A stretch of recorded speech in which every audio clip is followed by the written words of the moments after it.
8 janvier 2016, Los Mochis, une ville du nord du Mexique.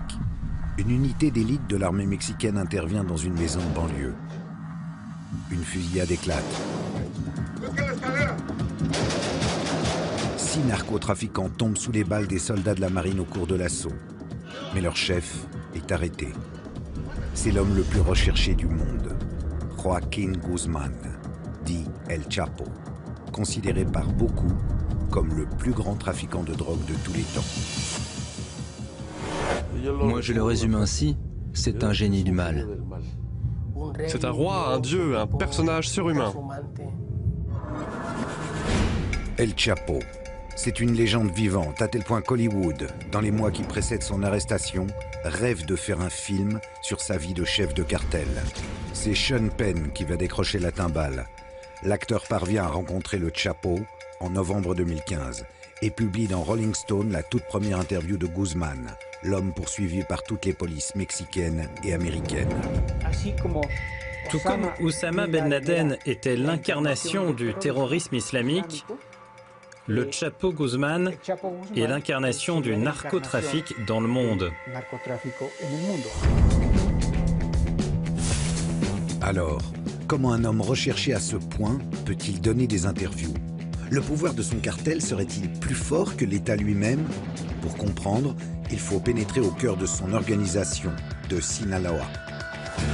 Joaquín Guzmán Loera est en quelque sorte le PDG d'une multinationale du crime appelée Cartel de Sinaloa. Une multinationale présente dans plus de 52 pays au monde. Spécialisé dans le trafic de drogue, le cartel engendre des bénéfices faramineux. Son pouvoir est si immense qu'il a un jour déposé dans une banque des États-Unis la somme de 378 milliards de dollars.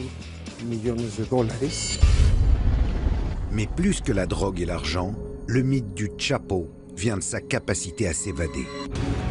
En 2001, il s'échappe de la prison de Puente Grande, le début d'une cavale de 13 ans qui en fait l'ennemi public numéro 1. Capturé en 2014, il remet le couvert 17 mois plus tard, d'une manière plutôt spectaculaire, par un tunnel ultra sophistiqué de plus d'1 kilomètre de long, débouchant sur sa cellule. El líder del cartel de Sinaloa escapó la noche del sábado de la prisión de máxima seguridad El Altiplano. Celui qu'on surnomme le roi des tunnels a tracé sur une moto fixée sur des rails et tuné façon évasion. C'est le seul narcotrafiquant qui peut se vanter de s'être échappé 2 fois d'une prison de haute sécurité.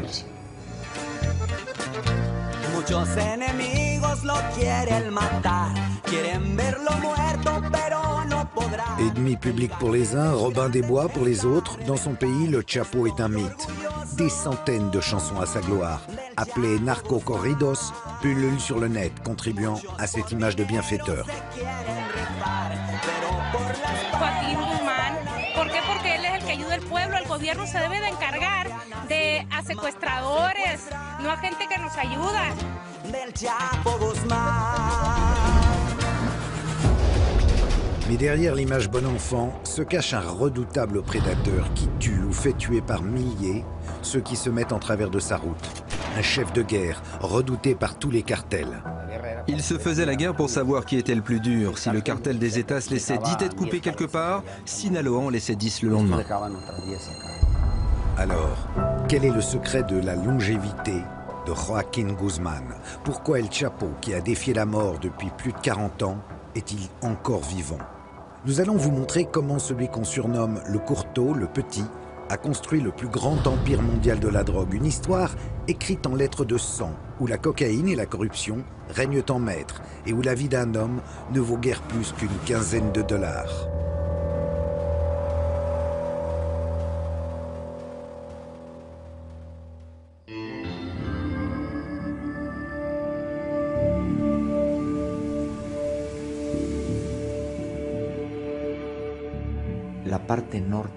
Dans la partie nord du Mexique, plus précisément dans les États de Sinaloa, Durango et Chihuahua, existe une zone de montagne très haute, très profonde, inaccessible.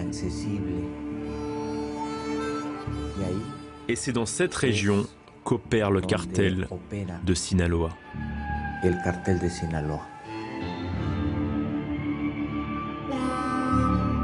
C'est dans cette sierra, une des régions les plus pauvres et reculées du Mexique, que naît en 1954 Joaquín Archibaldo Guzmán Loera, dit El Chapo, un surnom qui remonte à son enfance.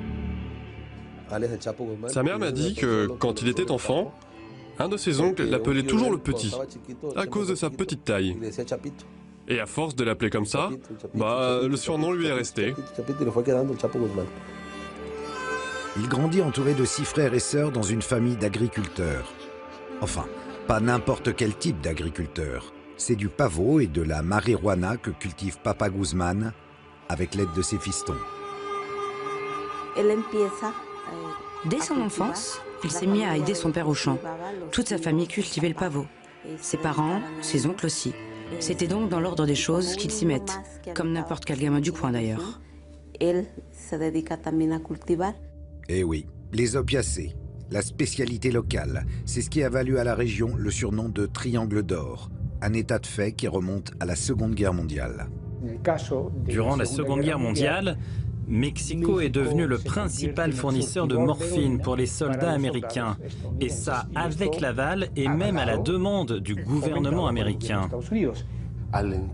Ils ont toléré et même encouragé la plantation de marijuana et de pavot dans les régions de Guerrero et de Sinaloa.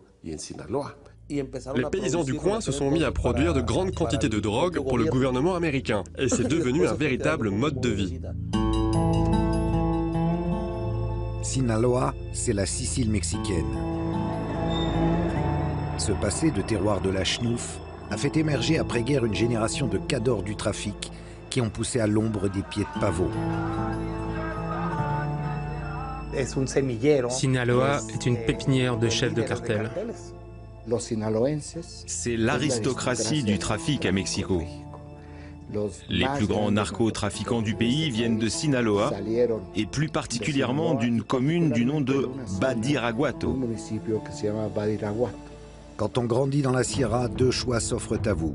Continuer à cultiver la drogue pour quelques poignées de pesos, ou tenter de la dealer en montant à la capitale, Culiacán, pour devenir un narco, avec les risques que ça comporte, mais aussi les perspectives glorieuses de montagnes de dollars et de jolies filles. Un choix vite fait pour le Chapo. D'autant que son père a des liens de parenté avec un gros bonnet du narcotrafic, un entre-gens qui va permettre aux courteaux de s'extirper de ses montagnes natales, à la force du flingue. Il vient de ce milieu rural, mais il va vite grimper les échelons du cartel. En tant que tueur à gages d'abord, puis comme responsable de certaines zones de trafic, et jusqu'à devenir un des sous-lieutenants de l'organisation. Durant les années 80, le trafic de drogue mexicain est contrôlé par un homme, Félix Gallardo, dit El Padrino, le parrain, un ex-flic passé du côté obscur de la force. C'est pour son compte que El Chapo travaille. En plus de gérer le commerce de l'héros et de la marijuana, Gallardo est l'homme de confiance des cartels colombiens de la cocaïne.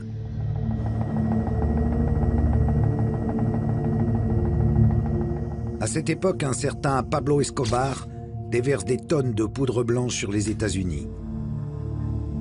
En grande partie via les Caraïbes, un couloir qui commence pourtant à être dans le radar des stupes. U.S. police recently uncovered one of the largest cocaine hauls ever in Miami. Ce qui oblige Escobar à s'en remettre de plus en plus souvent à Gallardo pour faire passer sa marchandise. Les Colombiens payaient les Mexicains en liquide. Au bout d'un moment, les Mexicains se sont rendus compte qu'ils pouvaient adopter une stratégie plus intelligente et leur ont dit « Ok, non seulement vous allez nous payer avec du cash, mais aussi avec de la drogue. » Être payé en drogue représente un énorme avantage.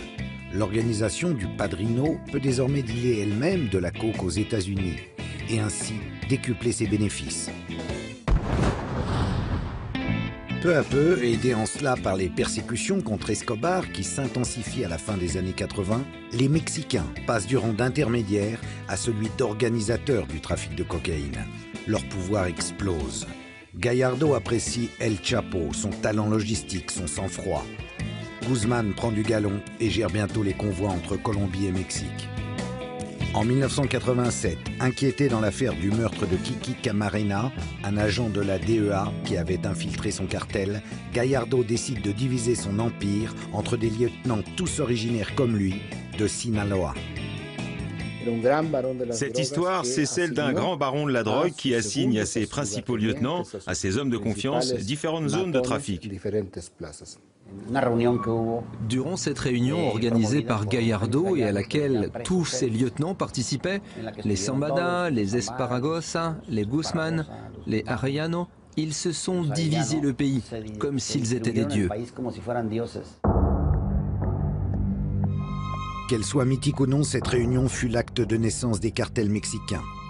Au frère Arellano Félix, Dieu le Père Gallardo donna la plaza de Tijuana. À la famille Carrillo Fuentes, celle de Juárez. À Miguel Caro Quintero, Sonora. Et à Ismael Zambada et Joaquín Guzmán, Sinaloa, la maison mère. Dans les années qui suivent, le Chapo et ses associés écoulent des centaines de tonnes de drogue vers les États-Unis. Ils font preuve d'une inventivité sans limite, planquant leur cam dans tout ce qu'il est possible d'imaginer. Conserves de piment, carcasses de requins, primeurs en tout genre, mais aussi des produits un peu moins frais. Il leur arrivait aussi de cacher leurs marchandises dans des cadavres. La police est tombée là-dessus dans des morgues de Tijuana. Des corps qui devaient passer la frontière après avoir été bourrés de drogue. Mais c'est pourtant par un autre moyen que le Chapo va définitivement imprimer sa marque à la folle histoire de la contrebande. On le surnomme le seigneur des tunnels parce que c'est lui qui a le plus perfectionné cette technique pour passer de la drogue vers les États-Unis. C'est lui qui a donné aux tunnels des caractéristiques technologiques avancées, comme l'air conditionné ou l'utilisation du GPS pour être plus précis dans le tracé. Le Chapo a fait passer les narcotunnels du 19e au 22e siècle. Roi des tunnels et homme de l'ombre jusqu'au début des années 90, le Chapo va brusquement apparaître en pleine lumière et de manière spectaculaire. Curieusement, c'est à cause du meurtre d'un homme d'église que Guzmán va devenir célèbre. En 1993, un événement sanglant va en effet faire basculer la vie d'El Chapo. Le 24 mai de cette année-là, le cardinal Ocampo est tué lors d'une fusillade entre cartels rivaux à l'aéroport de Guadalajara. Et Joaquín Guzmán est tenu pour responsable de ce meurtre. Pour la première fois, son visage va apparaître à la télévision. De personnage de second rang du narcotrafic, il devient l'ennemi public numéro 1. L'assassinat du cardinal Ocampo provoque un choc immense dans le pays. Ils avaient assassiné un cardinal, une figure vraiment importante de l'Église. Ça ne s'était jamais vu au Mexique. Depuis des mois, la tension monte entre le cartel de Tijuana et El Chapo. Ce dernier veut mettre la main sur le couloir de trafic des frères Arellano Félix, qui n'entendent évidemment pas de cette oreille. Ce jour de mai 93, c'est Guzmán qui devait mourir à Guadalajara.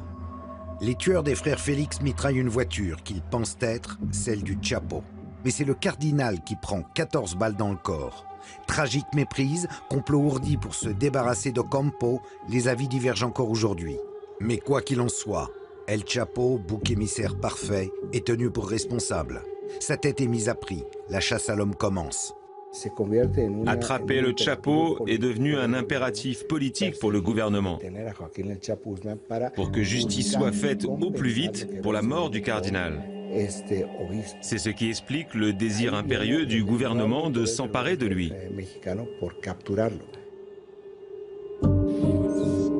Le 9 juin 1993, après 2 semaines de cavale, le Chapo est capturé au Guatemala, puis incarcéré au Mexique.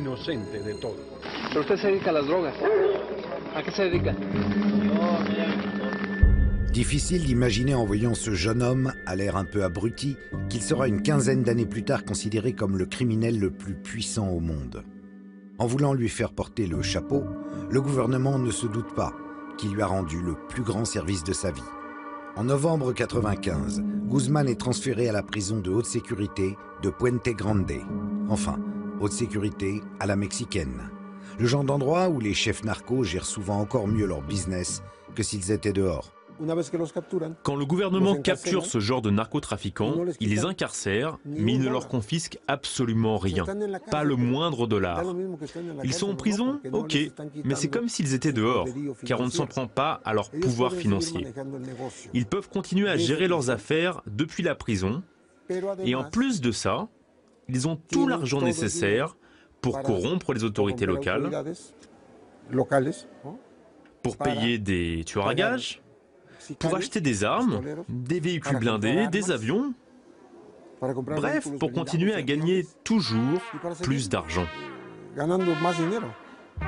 Cet argent, le Chapo le met à profit en installant un système de corruption généralisé. Des gardiens à certains chefs de la prison, jusqu'aux balayeurs, tout le monde ou presque croque du dollar narco. Guzmán fait de la prison sa nouvelle base exécutive. Le trafic roule. D'autant mieux que le Chapo n'est pas l'unique chef de Sinaloa, un cartel à l'organisation horizontale regroupant différentes familles criminelles. Il s'agit de différents clans qui se sont regroupés sous la même marque.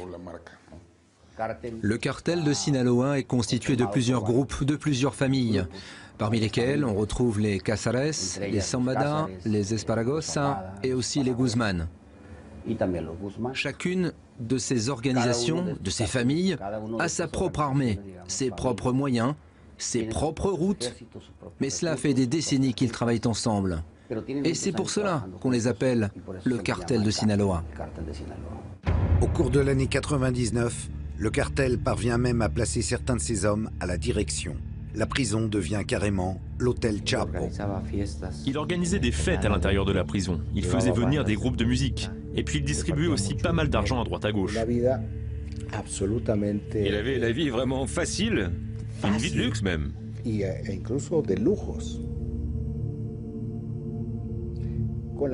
Avec petits plats préparés par des chefs, alcool, prostituées. Et c'est bien sûr en corrompant tout le monde qu'il pouvait jouir de tout ça. Dans de telles conditions, l'évasion du Chapo était presque une formalité. La question serait plutôt de savoir pourquoi il n'est pas parti plus tôt. Certains disent qu'il craignait pour sa vie et se sentait protégé en prison, et que c'est la peur d'être finalement extradé vers les États-Unis qui l'a poussé à partir. Quoi qu'il en soit, le 19 janvier 2001, Guzmán joue la fille de l'air.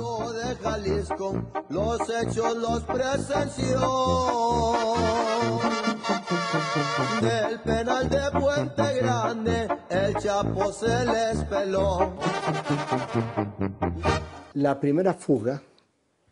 Il existe deux versions de la première évasion de Joaquim Guzmán. La première, l'officielle, soutient qu'il s'est échappé dans un chariot de linge sale caché à l'intérieur. La seconde version, enfin celle qui est considérée comme la vérité par les gens qui ont enquêté sur cette affaire, c'est qu'il est sorti par la porte. Que ce sont les autorités elles-mêmes qui ont ouvert toute grande la porte à Guzmán. Suite à cette évasion, le gouvernement de Vicente Fox devient la risée mondiale et la prison de Puente Grande se voit renommée en Puerte Grande. La Grande Porte. Le Chapo devient quant à lui instantanément un véritable mythe. Le fait que Guzmán ait été le premier détenu à s'échapper d'une prison de haute sécurité lui a conféré un statut quasi légendaire.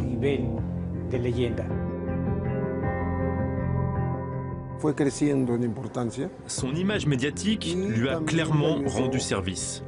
C'est en grande partie son statut mythique qui l'a aidé à grimper dans la hiérarchie du narcotrafic. Son escapade confère à Guzmán une aura énorme auprès de ses collègues narcos. C'est auréolé de ce statut nouveau qu'il se remet aux affaires. D'autant que, comme le suggère son évasion facilitée, il semble soutenu au plus haut niveau par le pouvoir politique. Cette évasion lui a offert une très grande visibilité, mais elle a aussi permis de se rendre compte à quel point les cartels de la drogue avaient infiltré tous les organes de l'État jusqu'aux partis politiques eux-mêmes. La production et le trafic de drogue ne peuvent pas s'effectuer sans l'autorisation, ou tout au moins la permissivité, du gouvernement. C'est impossible autrement. Depuis des décennies déjà, pouvoir politique et narco marchent main dans la main au Mexique. une tradition portée à son summum par le cartel de Sinaloa. Le cartel de Sinaloa possède une dimension politique très importante. Il pactise contrairement aux autres organisations criminelles. Il passe des accords, il dialogue, il négocie avec les autorités. Il y a de nombreuses preuves de cela. C'est ainsi qu'ils agissent depuis près d'un siècle. Les trafiquants de Sinaloa sont comme ça. Il s'agit de pactes tacites. Du genre, tu finances ma campagne électorale et en échange, je te laisse tranquille. Je protège ton organisation. En prison, le Chapo aurait donc pactisé avec le gouvernement. Une supposition que la suite de son histoire rendait plus crédible. Début 2000, faire des millions ne lui suffit plus. Il veut être El Padrino, un parrain omnipotent qui contrôle tout, à l'image de Gallardo, son mentor. Dans les années qui suivent sa sortie de prison, il engage une guerre terrible pour s'approprier les couloirs de trafic des cartels de Tijuana et de Juárez.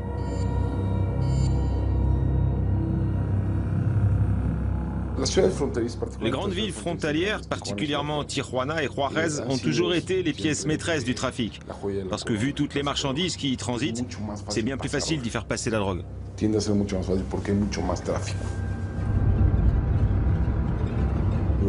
Durant 3 ans, ils ont incendié Tijuana. Le nombre de meurtres, de kidnappings, d'extorsions a explosé.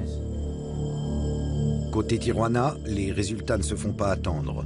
Les assassinats se succèdent, mais aussi des arrestations. Plus de 2000 en l'espace de quelques mois. Des arsenaux d'armes et des montagnes de drogue sont saisis, et le tout est fièrement exhibé pour montrer que le gouvernement fait son travail, alors que pendant ce temps, l'organisation du Chapo est à peine inquiétée. Un sacré coup de pouce. Tijuana et Juárez étaient les cartels dominants durant les années 90. Mais le pouvoir des Arellano Félix a commencé à diminuer à partir de 2003. À cause de la capture de Benjamín Arellano Félix et la mort de son frère Ramón. Dès 2002, Sinaloa contrôle une grande partie de la place de Tijuana. Grâce au soutien du gouvernement fédéral, le cartel de Sinaloa a réussi à s'approprier la région. Et c'est eux qui la contrôlent encore aujourd'hui. Côté Juárez, les choses vont prendre plus de temps. Dans les années 90, Amado Carrillo Fuentes en fait un cartel surpuissant. On le surnomme alors le Seigneur des cieux, rapport à la flotte de Boeing 727 dont il se sert pour transporter la coke. Il disparaît en 97. Son frère Vicente, qui prend sa place, n'est pas tout à fait à la hauteur. Guzmán le fait abattre en 2004. Le début d'une guerre infernale qui va faire de Juárez la ville la plus dangereuse au monde. Dans les années 2000, la guerre des cartels a engendré au Mexique des milliers de morts. Parmi eux, des membres évidemment du cartel de Sinaloa, qui se retrouvent aujourd'hui ici, au cimetière de Culiacán. Les plus célèbres, les plus riches d'entre eux, sont enterrés dans ce genre de mausolée, de véritables petites résidences secondaires avec, dit-on, jacuzzi, air conditionné et même télé extra plate. Le point culminant de cette violence a été atteint lorsque los Zetas ont voulu mettre la main sur les trafics d'El Chapo et sont venus jusqu'ici, en Sinaloa, défier l'organisation. Mais venir chatouiller El Chapo n'était pas vraiment une bonne idée.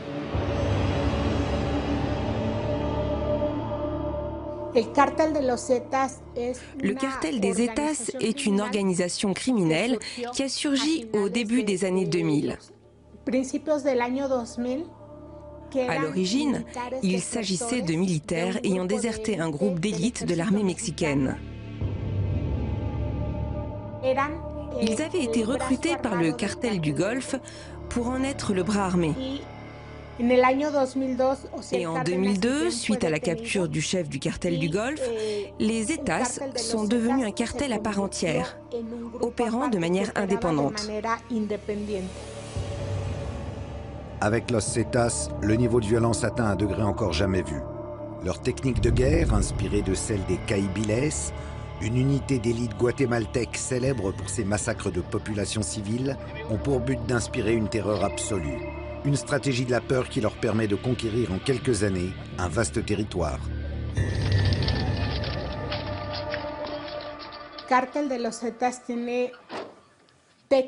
Le cartel des Zetas utilise des méthodes de violence allant jusqu'à la décapitation et même au démembrement de ses victimes. Les États sont un groupe intégralement violent. Ils ne semblent pas avoir de stratégie particulière, si ce n'est d'arriver quelque part, de s'approprier le lieu par la violence, avant de continuer à avancer pour faire la même chose ailleurs. C'est à cause de ce genre de méthode qu'on trouve tellement de fosses clandestines dans ce pays. Ils ont réussi à contrôler des zones du golfe du Mexique. Puis, à force d'avancer, ils ont commencé à disputer certaines régions contrôlées par le cartel de Sinaloa. Pour leur faire face, le Chapo forme un groupe paramilitaire calqué sur leur organisation et appliquant les mêmes méthodes. Los Negros. La guerre est d'une brutalité inouïe. Elle enflamme le pays. C'était une guerre d'une violence extrême. Un jour, on a publié un article qui disait que l'enjeu de la guerre était de savoir qui était le plus dur, le plus inflexible des deux. Si le cartel des États laissait 10 têtes coupées quelque part, le cartel de Sinaloa en laissait 10 le lendemain en représailles. Si des corps démembrés étaient découverts un jour, on en découvrait d'autres dans la foulée. L'affrontement Zetas-Sinaloa va encore s'envenimer suite au retournement d'alliance des Beltrán Leiva, une autre famille narco de Sinaloa qui, après avoir durement lutté contre les Zetas, finissent par se ranger de leur côté, suite à ce qu'ils considèrent comme une trahison de Guzmán. Une histoire dont les conséquences vont atteindre le Chapo en plein cœur. Un des fils du Chapo, Ivan Archibaldo, était en prison. Et du jour au lendemain, il a été remis en liberté. C'est de là qu'est né le problème entre le Chapo et les Beltrán Leiva, parce qu'ils l'ont accusé d'avoir échangé la liberté de son fils contre des informations permettant la capture du plus jeune des frères Leiva, Alfredo, dit le Mochomo. Le Mochomo était un élément clé du cartel, mais le Chapo le suspectait de parlementer avec les Zetas, ce qui expliquerait qu'il les balançait. Les frères Leiva ne tardent pas à réagir et assassinent un des fils du Chapo, Edgar, sur le parking d'un centre commercial de Culiacán. Mauvais calcul pour El Chapo. En voulant sauver un de ses fils, il en a perdu un autre.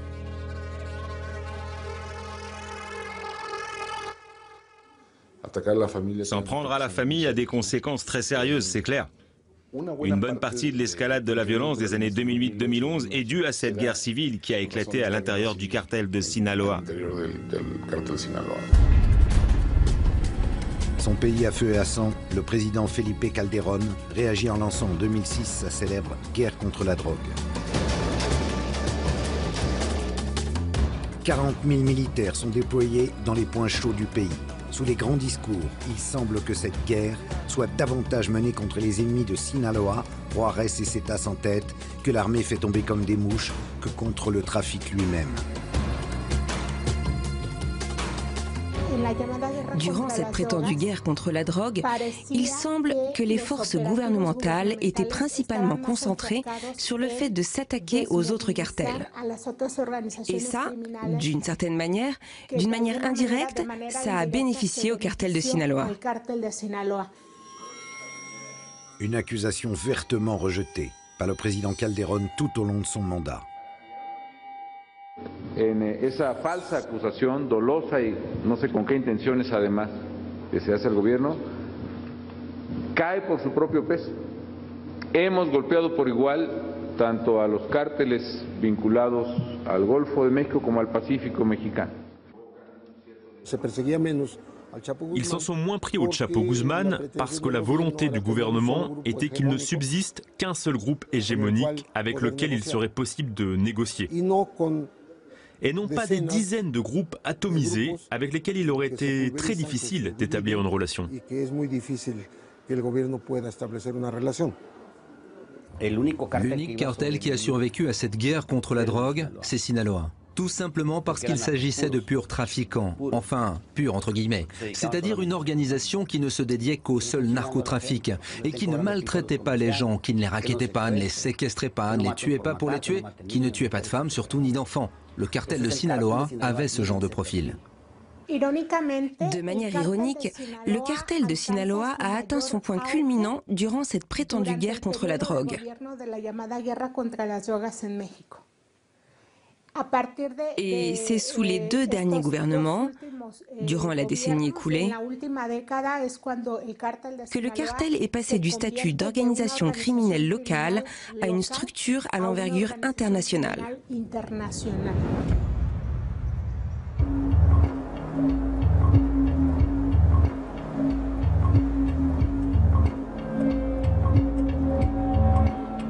Cette guerre contre la drogue, au bilan humain terrifiant, plus de 100 000 morts, est en fait l'émanation mexicaine d'une politique américaine lancée par Nixon.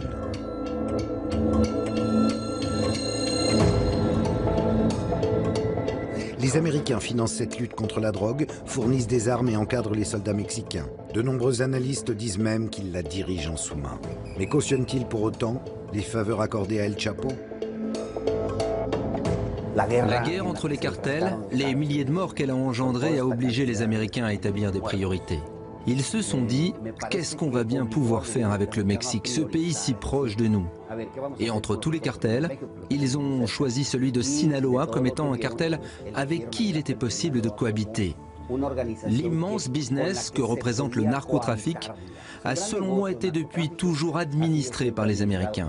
Je n'ai aucun doute sur le fait que ce maintien et ce renforcement même de Sinaloa résultent d'une stratégie parfaitement établie du gouvernement américain.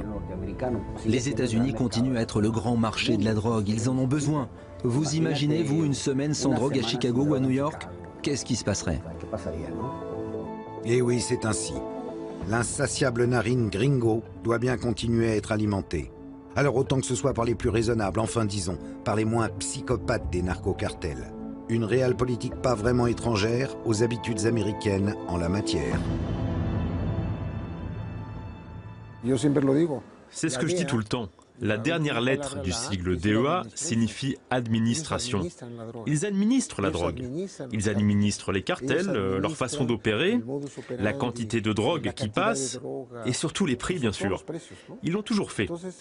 Il est même arrivé que la DEA trafique main dans la main avec les narcos. La DEA a parfois utilisé ses propres avions pour acheminer de la drogue. Et il a même été prouvé qu'elle est allée jusqu'à déposer de l'argent en banque avec les trafiquants.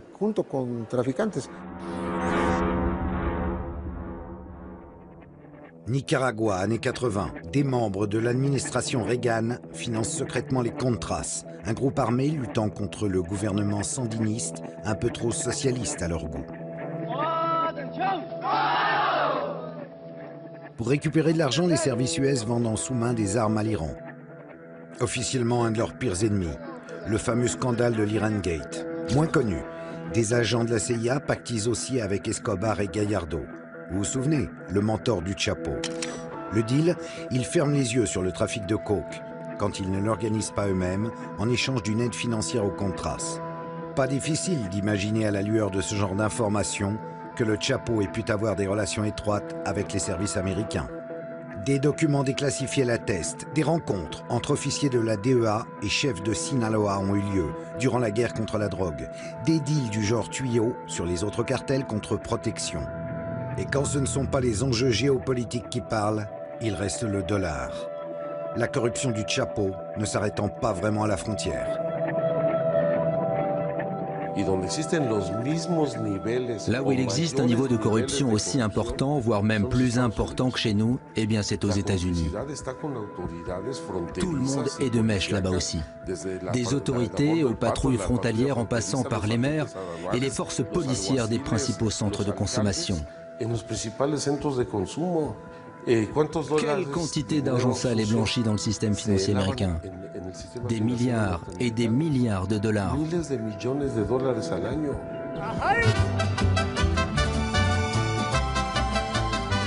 La fin des années 2000 est la période faste de Guzman, qui s'impose comme l'emblème médiatique du narcotrafic.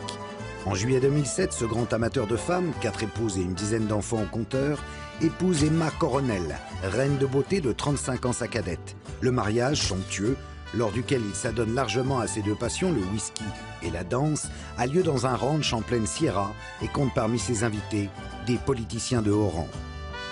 Au moment même où Guzman est censé être l'un des hommes les plus recherchés du pays. En 2009, le magazine Forbes le place au rang des hommes les plus riches du monde, achevant de le consacrer en pop star de la poudre blanche.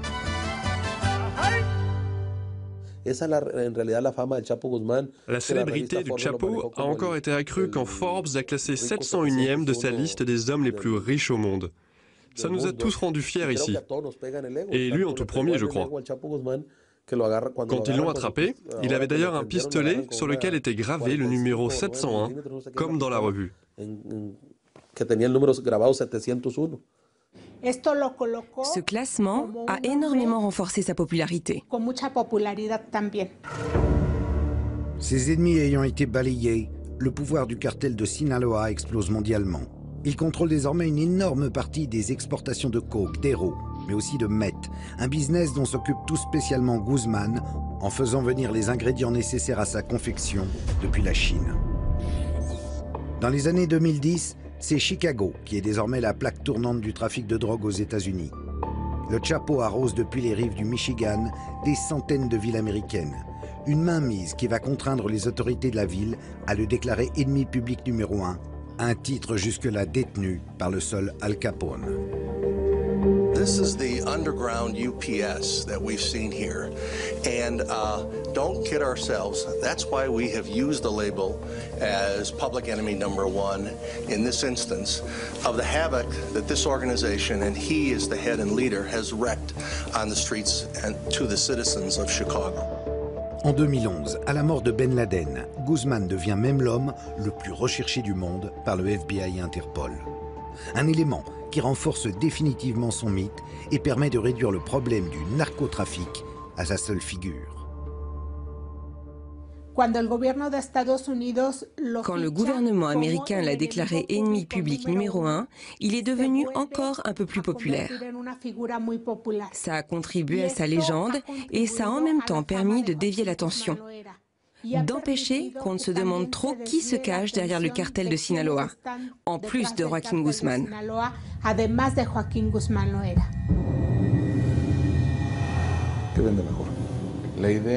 Qui est-ce qui est le plus vendeur? L'idée d'un ennemi public numéro 1 ou celle qu'il y a 1 à 2 millions de citoyens américains qui sont d'une manière ou d'une autre impliqués dans le trafic? Construire une histoire de James Bond est bien plus vendeur et pratique que tenter de faire comprendre la complexité du business.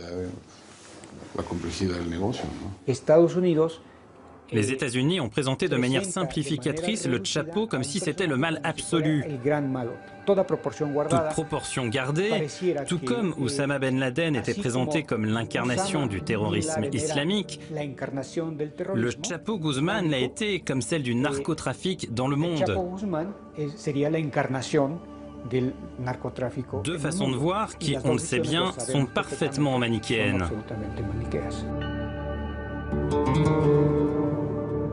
À l'instar de Ben Laden, en favorisant Sinaloa, les États-Unis ont fomenté un monstre dont le pouvoir leur échappe.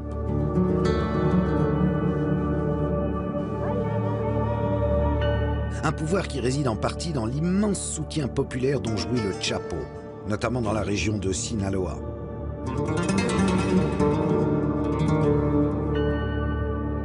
Ce saint à moustache que vous voyez derrière moi, c'est Jesús Malverde, un bandit mexicain au grand cœur du début du siècle dernier, révéré aujourd'hui par tous les narcos du pays. Sa chapelle, située en plein centre de Culiacán, c'est un peu le Saint-Pierre de Rome des narcotrafiquants. À l'instar de Jesús Malverde, dont on dit qu'il volait aux riches pour donner aux pauvres, la légende d'El Chapo fourmille littéralement d'actes de bienfaisance envers le bon peuple de Sinaloa.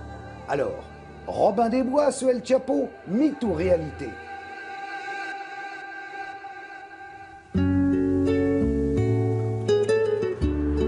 Là où certains cartels font régner la terreur, rackettant, violant et kidnappant, le Chapo se pose en protecteur dans cet état qu'il a vu grandir. Joaquín Guzmán a fait de nombreuses choses en faveur du peuple, dans la Sierra, mais aussi dans d'autres parties de Sinaloa. Le Chapo et les autres chefs de Sinaloa aidaient les gens ici, organisaient des fêtes, soutenaient financièrement certains jeunes, donnaient des ranchs ou des entreprises à leurs femmes. Si, on peut le dire. Ce genre de personnages peuvent être des bienfaiteurs, des sortes de Robin des Bois. Ils ont construit des maisons pour les gens, leur ont donné du travail. Des flottes de taxis entières à Sinaloa doivent leur travail au Chapo. Ça explique qu'il y ait tout ce terreau social qui a alimenté le mythe du Chapo. Des attentions pas forcément désintéressées, puisque le peuple de Sinaloa reste son meilleur réseau de renseignement.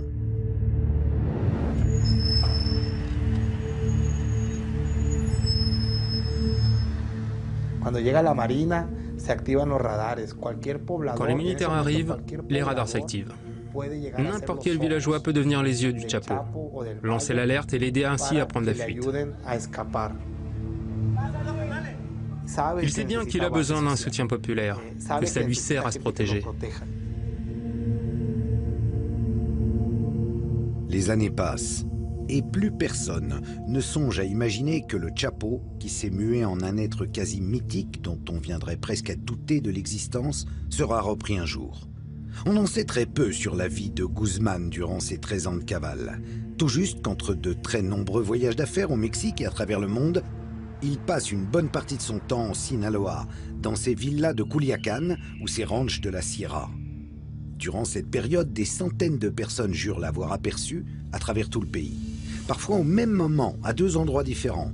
Omnipotent, omniscient et doué d'ubiquité, le Chapo.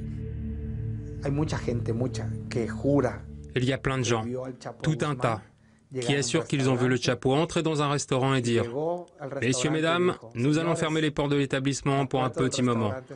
Veuillez confier vos téléphones portables à mes hommes, le repas vous est offert. »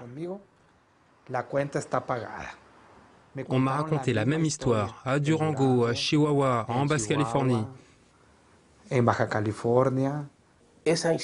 Cette histoire, c'est moi qui l'ai relatée. Moi, je suis journaliste, je n'écris pas des romans. Cette anecdote s'est vraiment passée ici, à Culiacán. Je l'ai recoupée, je l'ai rédigée et je l'ai publiée.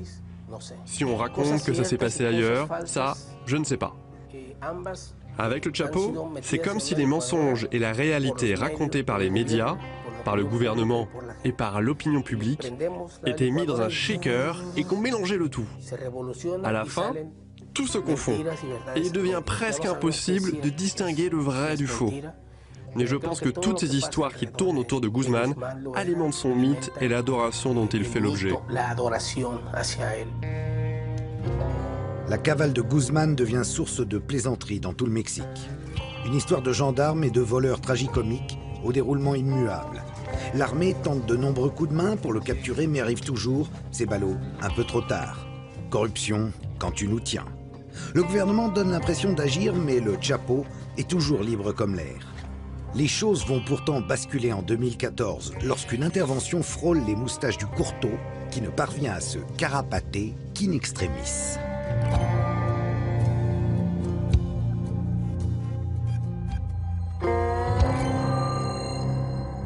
C'est par un tunnel secret relié à ces canalisations qu'El Chapo s'est enfui de sa résidence principale de Culiacán en février 2014 lors d'un raid contre lui de la marine.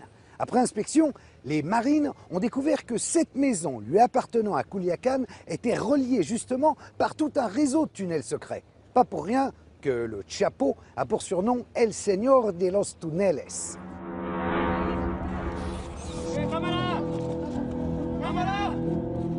Le 22 février, quelques jours après ce décanillage digne de Jean Valjean, l'impensable se produit. Guzman est arrêté lors d'une opération massive de la marine dans la cité balnéaire de Mazatlán.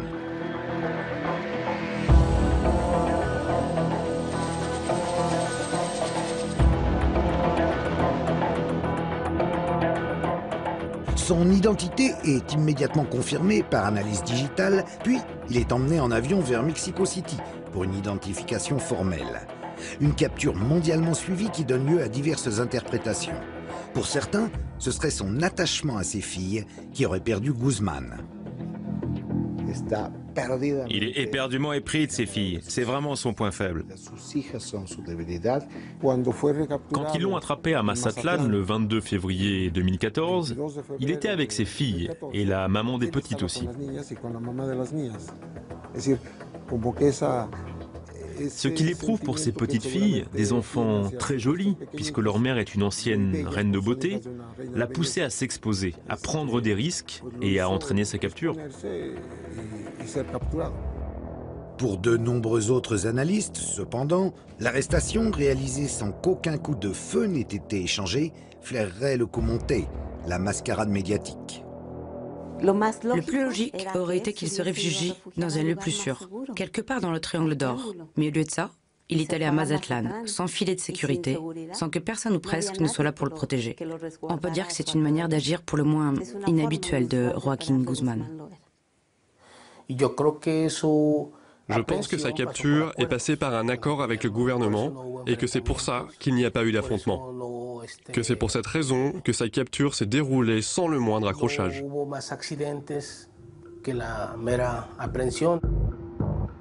L'arrestation du Chapo serait-elle à nouveau le résultat d'un pacte? Confronté à des critiques trop vives de collusion avec le narcotrafic, et particulièrement avec Sinaloa, le gouvernement aurait-il eu besoin de donner un gage? Et dans ce cas, qu'est-ce que Guzmán aurait à y gagner? L'immunité renouvelée pour son organisation et ses proches. Quoi qu'il en soit, dans la prison de haute sécurité de l'Altiplano où il a été transféré, pour le Chapo, le business continue.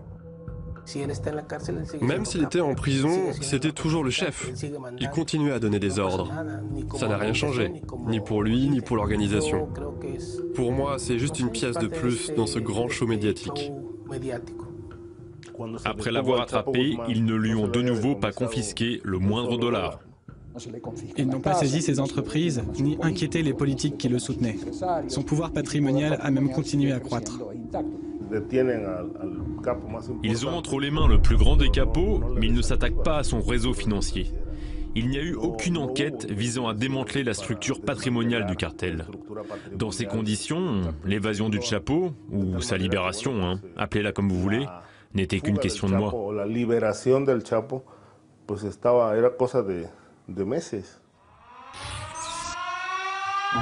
Le 11 juillet 2015, 17 mois après son arrestation, la nouvelle tombe, provoquant l'ahurissement général. Le Zorro des temps modernes s'est encore fait la malle. Pas par la grande porte cette fois-ci, mais par ce fameux tunnel de plus d'1 kilomètre de long.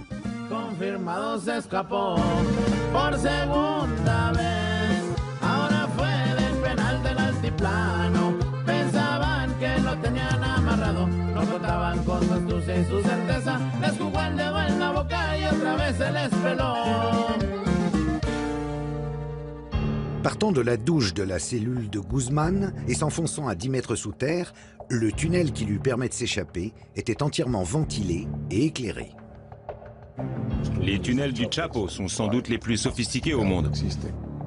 Mieux, tout au long de ces 1500 mètres, des rails ont été fixés pour guider la moto jusqu'à une maison construite spécialement pour l'occasion et sur laquelle le tunnel débouche. Une entreprise digne d'un chantier public, du jamais vu. Il s'agit d'une logistique extrêmement précise, impliquant la connaissance des procédés mécaniques d'excavation, des techniques de construction de tunnels, mais aussi certainement l'utilisation d'une puce pour géolocaliser la cellule du Chapo et faire un tracé parfaitement droit arrivant pile au bon endroit.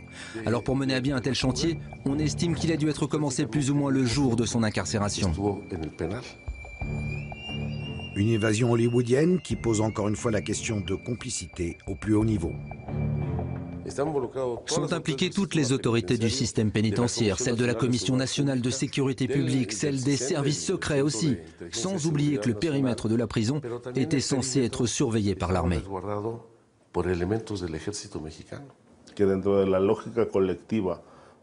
Qui pourrait croire qu'il est possible de construire un tunnel d'1,5 kilomètre de long sans qu'aucune autorité ne s'en rende compte? C'est encore plus invraisemblable quand on sait qu'il y a une caserne de l'armée à moins de 300 mètres de la maison sur laquelle débouchait le tunnel et par où le Chapo est sorti. Il aurait simplement fallu qu'il construise une cellule au premier étage de la prison pour se prémunir de l'évasion par un tunnel. L'enquête va en rester à la corruption au sein de la prison. Mais on ne remontera pas au niveau où les décisions ont été prises. Pour résumer les choses simplement, le gouvernement ne va pas enquêter sur lui-même. Qu'il y ait eu un laisser-faire au plus haut niveau semble certain. Le reste n'est que supposition. Le gouvernement n'a-t-il pas respecté le pacte, si pacte il y a eu, poussant le Chapo à s'évader? L'évasion faisait-elle elle-même partie du pacte? Et aussi, est-il possible que Guzmán ait corrompu une bonne partie de l'appareil d'État sans que le président lui-même soit mis dans la confidence? Seul Chapo le sait. Il redevient en tout cas l'homme le plus recherché de la planète. Le début d'une gigantesque chasse à l'homme. La traque pour mettre la main sur Joaquín Guzmán, dit El Chapo, mobilise tout ce que le Mexique compte d'uniformes, avec en première ligne, évidemment, l'élite de l'élite, la marine, et puis les militaires. Au total, plus de 10 000 hommes sont là, dans le triangle d'or de la drogue. Et pour les civils, une récompense exceptionnelle de 3 800 000 $ offerte à qui aidera à la capture d'El Chapo. La seconde cavale de Guzmán n'aura duré que 6 mois. Le 8 janvier 2016, il est arrêté suite à un raid dans une maison de Los Mochis. Une intervention filmée en caméra subjective par les soldats de la marine et lors de laquelle 6 de ses porte-flingues sont exécutés.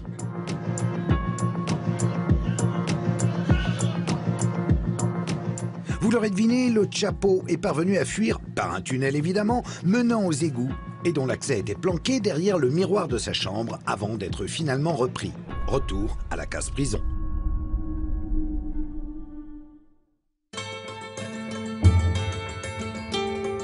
Dans la maison dévastée par l'intervention, on retrouve des DVD de la série La Reine du Sud, dans laquelle la célèbre actrice mexicaine Kate del Castillo incarne une chef de cartel. C'est elle qui a servi d'intermédiaire pour la rencontre avec Sean Penn 3 mois plus tôt, lors de laquelle l'acteur a réussi le tour de force d'obtenir l'interview de l'homme que toutes les forces de police rêvaient de coffrer. En 2012, Kate del Castillo déclarait faire davantage confiance au Chapo qu'au gouvernement. Le début d'une idylle par SMS avec pour arrière-fond le projet d'un film sur la vie de Guzmán, sur lequel Sean Penn espérait se greffer. Les sirènes du showbiz n'auront pas réussi à l'homme de la Sierra. Obsédé par la jolie Kate, c'est pour la revoir qu'il se serait rendu à Los Mochis. Le bandit au grand cœur, perdu par une femme fatale, un classique du cinéma hollywoodien. La fin parfaite pour son futur biopic. Mais pendant que le Chapo attire tous les projecteurs, le narcotrafic et son flot d'argent sale et de cadavres ne semblent pas près de se tarir.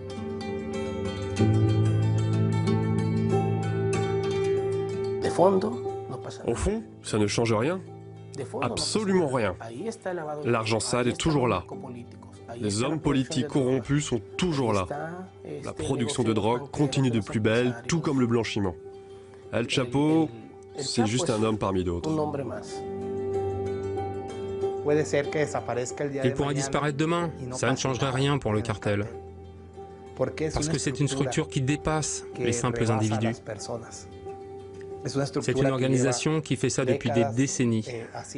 Et le fait qu'ils détiennent le Chapo ne fera pas chuter le cartel. On l'a déjà bien vu pendant que le Chapo était en prison. Le cartel a continué à grandir.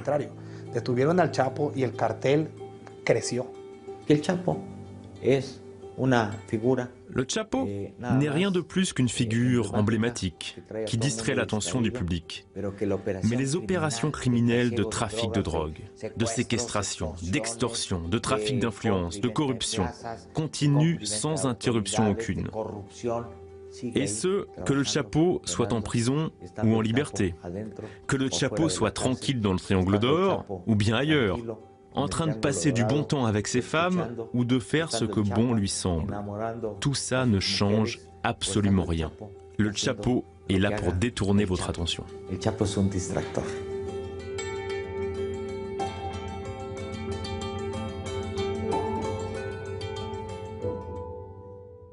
Narcotrafiquant le plus connu au monde, El Chapo a désormais un statut mythique.